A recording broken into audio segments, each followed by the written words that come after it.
بسم الله الرحمن الرحيم الحمد لله رب العالمين وصلى الله وسلم وبارك على نبينا محمد وعلى آله وأصحابه أجمعين رب اشرح لي صدري ويسر لي أمري واحلل عقدة من لساني يفقه قولي ود تملكاتوቻችን السلام عليكم ورحمة الله تعالى وبركاته ዛሬም እንግዲህ እነዚህን አጫጭር መልእክቶች በዚህ ወቅት እጅግ አስፈላጊ ሆነው ስለታዩን ይዘንላችሁ ቀርበናል። ዛሬ ይዤላችሁ የቀረብኩት ደግሞ الاعتكاف خلوة مع الله اعتكاف ከአላህ ጋር ማግለል ነው በሚል ርዕስ ነው። اعتكاف ማለት ምንድነው? በቋንቋ ደረጃ አንድ ቦታ ስብስብ ብሎ መቀመጥ اعتكاف ይባላል።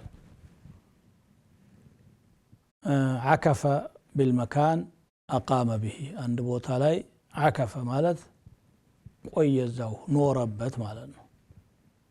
በሸሪዓ ደግሞ ዒባዳ ነይቶ በመስጂድ ውስጥ ጊዜን ማሳለፍ اعتكاف ይባላል። መስጂድ ውስጥ ጊዜ ማሳለፉ ብቻውን ዒባዳ ነው ነይቶ ከሆነ። ከዚያ ጋር ያይዞ የሚሰሩ ዒባዳዎች ደግሞ አሉ።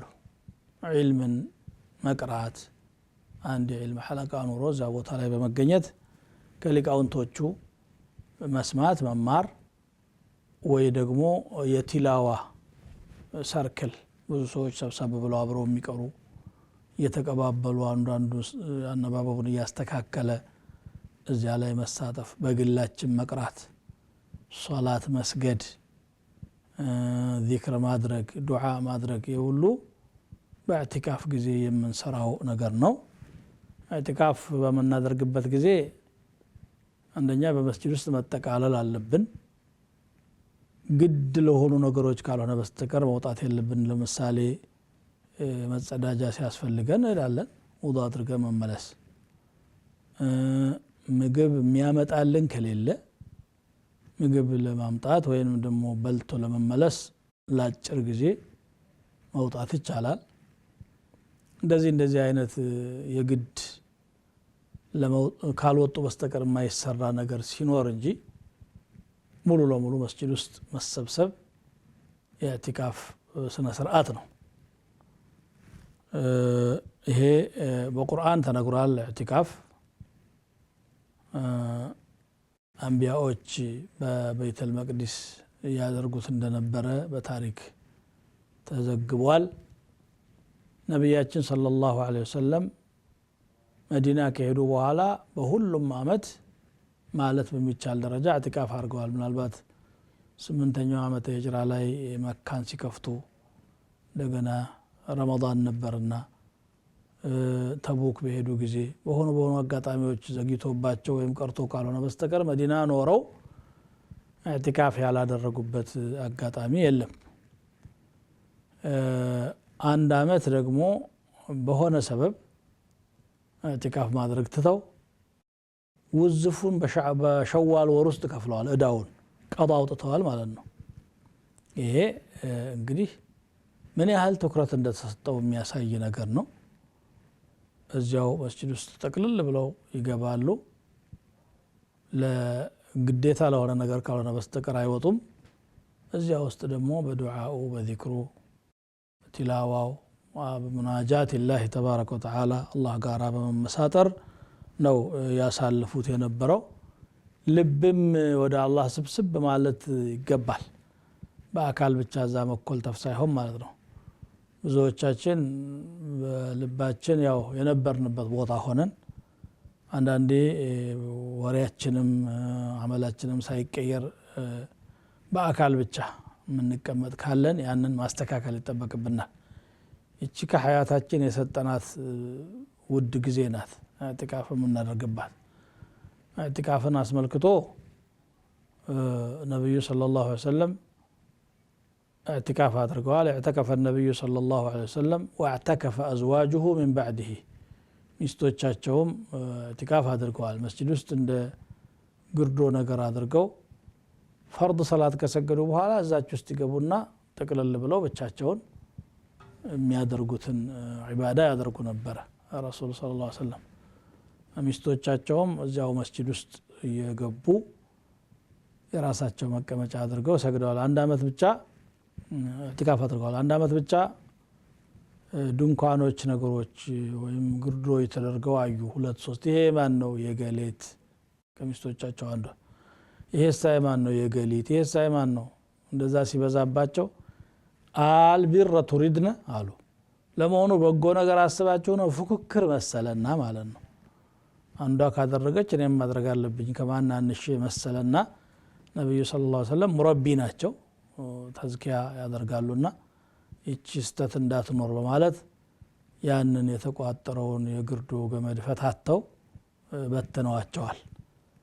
የዛ አይነት ገሌ ኢዕቲካፍ አድርጎ እኔ እንዴት እቀራለሁ የሚል ንያችንን የሚያበላሽ ነገር እንዳይኖር ማሰብ ያስፈልጋል። ይሄ ለአላህ የሚደረግ ነገር ነው። ልብንም አካልንም ለአላህ የምንሰጥበት ነገር ነው። ኢዕቲካፍ እንግዲህ ያው ሶሐባም ያደርግ ነበረ። ወላ ቱባሽሩሁነ ወአንቱም ዓኪፉነ ፊል መሳጅድ፣ በመስጂድ ውስጥ ተኮልትፋችሁ ሴቶች ጋር አትነካኩ፣ ግንኙነት ማድረግ አይፈቀድም ማለት ነው። ኢዕቲካፉን ያበላሸዋል ብለው አዘዋል፣ ከልክሏል ቁርአን እንጂ። ነብዩ ሰለላሁ ዐለይሂ ወሰለም ካነ ያዕተኪፉ العشر الأواخر من رمضان كرمضان የመጨረሻ 10 ሌሊቶችን ኢዕቲካፍ ያደርጉ ነበር።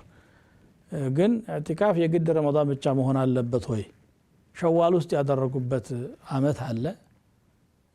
ሙሉ ረመዳኑንም ኢዕቲካፍ ያደረጉበት አለ። 10 الأواخر ሳይሆን ማለት ነው። በተለይ መጨረሻ አካባቢ ላይ 20 ቀን የሚያደርጉበት አለ፣ ከዛ በላይ የሚያደርጉበት አለ።